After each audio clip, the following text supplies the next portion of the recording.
నువ్వు ఇంట్లో ఖాళీగానే ఉంటావు కదా. ఈ ఒక్క మాట ఒక తల్లి మనస్సుకు ఎంత బాధ పెడుతుందో తెలుసా.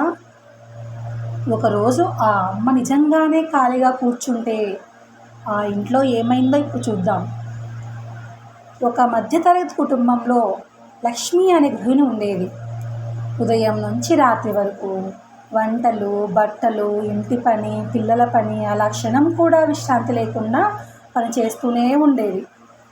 కానీ ఆమె కుటుంబం మాత్రం ఆమె కష్టాన్ని మాత్రం గుర్తించేదే కాదు. పిల్లలు కూడా, అమ్మా నువ్వు ఖాళీగానే ఉంటావు కదా, ఇది కూడా చేసేయి అని మాట్లాడడం ప్రారంభించారు. భర్త కూడా ఇంట్లోనే ఉంటావు కదా అని నిర్లక్ష్యంగా మాట్లాడేవాడు. ఈ మాటలు లక్ష్మి మనసుకు చాలా బాధ పెట్టాయి. ఒకరోజు ఆమె ఒక నిర్ణయం తీసుకుంది. నేను నిజంగానే ఖాళీగా కూర్చుంటే ఇంటి పరిస్థితి ఎలా ఉంటుందో వీళ్ళకి తెలియాలి అని అనుకుంటుంది. ఆ రోజు ఆమె ఏ పని చేయలేదు. సాయంత్రం పిల్లలు ఇంటికి వచ్చారు. బట్టలు ఎక్కడివక్కడ పడి ఉన్నాయి. బెడ్రూమ్ మొత్తం చిందరవందరగా ఉంది. అమ్మా నా డ్రెస్ ఎక్కడా, పాలు ఇవ్వమ్మా అంటూ పిల్లలు అరవడం ప్రారంభించారు. కానీ ఇంట్లో ఎక్కడా అమ్మ కనిపించలేదు. కొద్దిసేపటికి భర్త ఇంటికి వచ్చాడు. లక్ష్మి ఒక కాఫీ ఇవ్వు అని పిలిచాడు. సమాధానం లేదు.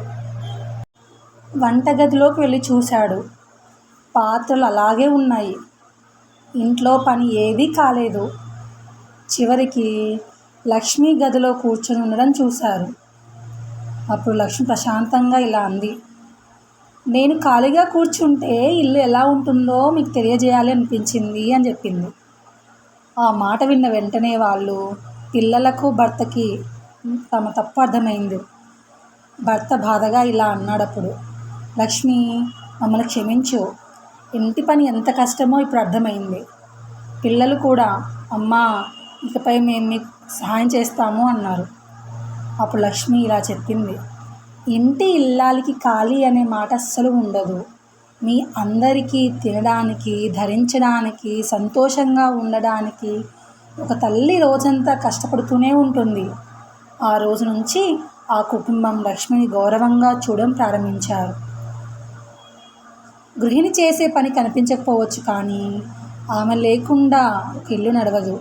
అమ్మను, గృహిణిని ఎప్పుడూ తక్కువ చేసి చూడకండి.